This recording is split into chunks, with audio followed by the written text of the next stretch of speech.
नमस्कार, आप देख रहे हैं एचएस बिहार। मैं हूं आदेशपुरी। बिहार में 15 सालों से सुशासन की सरकार है। ऐसा जो है नीतीश बाबू और उनके दल के लोग दावा ठोक के कहते हैं कि बिहार में चहुमुखी विकास हुआ है। लेकिन आपको एक हम खबर सुनाते हैं कि कल नीतीश कुमार स्वास्थ्य विभाग के साथ एक समीक्षा बैठक करते हैं और कहते हैं अपने अधिकारियों को कि कोरोना एक चुनौती के रूप में स्वीकार करना है और ये मौका है बिहार के स्वास्थ्य इंफ्रास्ट्रक्चर को मजबूत करने का। लेकिन सबसे बड़ी बात है कि बिहार की स्वास्थ्य व्यवस्था जो है पहले से ही धरातल पे है। उसे नीतीश बाबू अपने 15वें साल कहते हैं कि बिहार ये मौका है बिहार के स्वास्थ्य इंफ्रास्ट्रक्चर को मजबूत करने का। और आपको बताते चलें कि बिहार में जो स्वास्थ्य की व्यवस्थाएं हैं वो जग जाहिर है कि यहाँ के ये जो जैसे अब देखें मुजफ्फरपुर में ही एईएस का मामला हुआ था, चमकी बुखार का, तो उस समय वहाँ पर जो दावे हैं उसके पोल खुले थे। डीएमसीएच की आप स्थिति जान रहे हैं, पीएमसीएच में रोज़ किसी न किसी अव्यवस्था को लेकर वो सुर्खियों में बना रहता है। वैसे में जो लाखों प्रवासी आ रहे हैं बिहार में, उनका कोरोना का टेस्टिंग करना, फिर से जो हॉस्पिटल हैं उससे संबंधित उसका तैयार करना, वेंटिलेटर का इंतज़ाम करना, और इतने बड़े जो स्तर पर जो लोग आ रहे हैं उनको स्वास्थ्य सुविधा देना। अभी जो है नीतीश बाबू को ये 15वें साल याद आया है और ये कहते हैं कि ये एक मौका है कि बिहार में अपनी स्वास्थ्य व्यवस्था के जो इंफ्रास्ट्रक्चर है इनको सुदृढ़ किया जाए। लेकिन आपको बताते चलें कि बिहार में जो स्वास्थ्य के साथ साथ शिक्षा और दूसरे भी जो व्यवस्था हैं वो काफ़ी चरमरा गई हैं। और सबसे बड़ी बात है कि बिहार में जो भी ये मूलभूत सुविधाएं हैं इनका पोल तभी खुलता है जब कोई बहुत बड़ी विपत्ति सामने आती है या विफलता का उजागर होता है।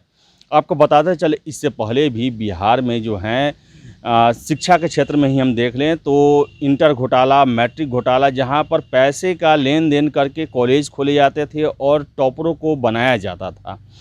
तो उसके बाद ये मामला खुला और सरकार ने कार्रवाई किया, लेकिन अभी वो नाकाफ़ी है। तो वही हम आपको बताते चले कि शिक्षा के क्षेत्र में ही जो नौकरियां होती हैं उनमें भी घोटाले होते हैं। जो आपको बताते चले 2016 में जो एसएससी घोटाला हुआ था उसमें भी बड़े बड़े अधिकारी फंसे। लेकिन लगातार अभी जैसे बता दें आपको, दरोगा परीक्षा को लेके ही छात्र जो हैं सड़कों पे हैं और बहुत बड़े घोटाले का आरोप लगाते हैं। इसके अलावा आपको बताते चले कि बिहार में जो है मूलभूत सुविधाएं जो चिकित्सा के क्षेत्र में हैं या फिर शिक्षा के क्षेत्र में या फिर आम लोगों से जुड़ी हुई जो व्यवस्था है वो काफ़ी चरमरा गई है। और सबसे बड़ी बात है कि 1990 से लेकर अभी तक बिहार में जो भी सरकार चलाए हैं लालू यादव या नीतीश कुमार, उनका सारा यही कहना था कि हमारी सरकार जो है वो जो है पिछड़े, वंचितों, शोषित और की आवाज़ है और ये एक तरह से खुद को गरीबों का मसीहा के रूप में पेश किए। लेकिन सबसे बड़ी बात है कि इन पिछले 30 सालों में बिहार की वो सारी सरकारी सुविधाएं, चाहे स्कूल हो, कॉलेज हो या हॉस्पिटल हो, पीएचसी हो, इन सारी व्यवस्थाएं जिसका सबसे अधिक लाभ जो है आम आदमी ही उठाते हैं, वो चौपट हो गई है। और बिहार में जो हाई कोर्ट का कहना है कि जो भी सरकारी कर्मचारी हैं उन्हें अपनी स्वास्थ्य सेवाओं के लिए बाहर नहीं जाना होगा, बिहार में ही कराना होगा, क्योंकि यहाँ के जो अधिकारी हैं, बाबू हैं, वो बिहार में अपना इलाज नहीं कराते बल्कि बिहार के बाहर जाकर इलाज कराते हैं। तो ये काफ़ी एक सोचने वाली बात है। और नीतीश बाबू जो कि 2005 में जब चुनावी समय था उस समय अपने मैनिफेस्टो में लेके आए थे कि बिहार में पलायन को रोकेंगे, वो बिहार को ऐसा बनाएंगे कि बिहार में जो दूसरे राज्य के लोग हैं वो आकर यहाँ आकर्षित हों। लेकिन स्थिति जस की तस है। कोरोना के संकट में हम अभी देख रहे हैं कि पूरे देश से, हर एक राज्य से जो लगातार बिहार की तरफ पलायन बढ़ रहा है, जो पलायन की जो तस्वीरें हैं वो काफ़ी हृदय विदारक हैं। उसे देखकर आपका मन मायूस हो सकता है कि कैसी कैसी परिस्थितियों में लोग जो हैं वो बिहार की तरफ आ रहे हैं। और नीतीश कुमार लगातार ये दावा ठोक रहे हैं कि बिहार में जो है उन्हें एक एक आदमी को रोज़गार दिया जाएगा, उनके स्किल के हिसाब से रोज़गार दिया जाएगा। तो सबसे बड़ी बात ये है, आखिर प्रश्न ये उठता है कि जब नीतीश कुमार सक्षम थे इतने लोगों को रोज़गार देने के लिए, तो फिर उन्होंने 15 सालों से ये प्रयास क्यों नहीं किया? क्यों उन्हें ट्रेनों से भर भर को जाने को मजबूर किया बिहार से बाहर? और अभी जो है वो कह रहे हैं कि वो हर एक व्यक्ति को की चिंता करते हैं और एक एक व्यक्ति को यहाँ रोज़गार देंगे।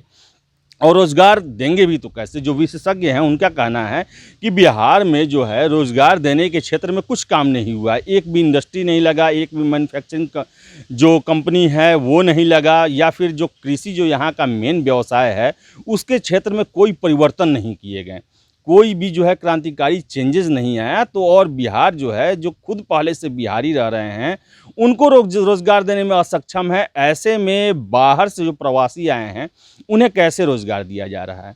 तो वही राजनीतिक पंडित हैं, उनका कहना है कि ये एक चुनावी जुमला है, चूँकि बिहार में अक्टूबर-नवंबर में चुनाव होने वाले हैं और नीतीश कुमार जो हैं प्रवासियों समेत पूरे बिहारियों को ये नहीं कहना चाहते हैं कि हम आपके लिए कुछ नहीं कर सकते और 15 सालों में मैंने क्या कुछ किया और नहीं किया।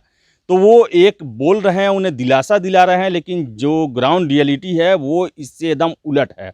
बिहार जो है इसकी स्थिति काफ़ी ख़राब है और इस संकट के समय में, इस कोरोना वायरस के समय में जो बिहार जो है वो पूरे जितने प्रवासी आ रहे हैं उनका सही तरीके से क्वारंटाइन भी नहीं कर रहा है और ना ही टेस्टिंग फैसिलिटी जो है उस कंपैरिजन में बढ़ रही हैं कि हर एक लोगों का जो टेस्ट है वो किया जा सके। क्वारंटाइन सेंटर पर रोज़ बवाल हो रहे हैं, वहाँ अव्यवस्थाओं को लेकर जो भी लोग वहाँ पर भर्ती हैं वो सड़कों पे आ रहे हैं, अधिकारियों का घेराव कर रहे हैं, उनके साथ बदसलूकी कर रहे हैं।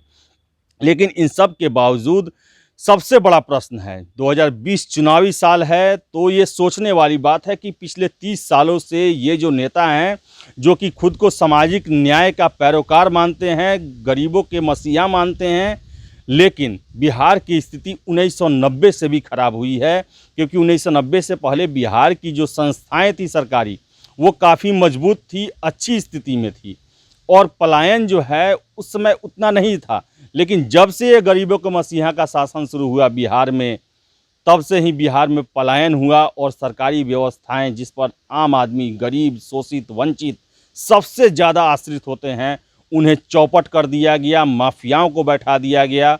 और नीतीश बाबू कहते हैं कि ये एक मौका है, कोरोना के समय में, संकट के समय को मौका की तरह बुनाना चाहते हैं, लेकिन ये स्थिति सही नहीं है और विचार करना चाहिए सरकार को भी कि आखिर 2015 में भी उन्होंने 2005 में भी उन्होंने कहा था कि बिहार को हम एक धनी स्टेट बनाएंगे, सक्षम स्टेट, विकसित स्टेट बनाएंगे, लेकिन 2020 में ही बोलते हैं कि बिहार एक गरीब स्टेट है और पलायन जो है जग जाहिर है। तो खैर इस वीडियो में इतना ही और जैसे भी अपडेट होगा हम आपके पास आते रहेंगे। अगर आपको हमारा वीडियो पसंद आए तो इसे लाइक करें, शेयर करें और हमारे चैनल एचएस बिहार को सब्सक्राइब करना ना भूलें। आपका बहुत बहुत धन्यवाद।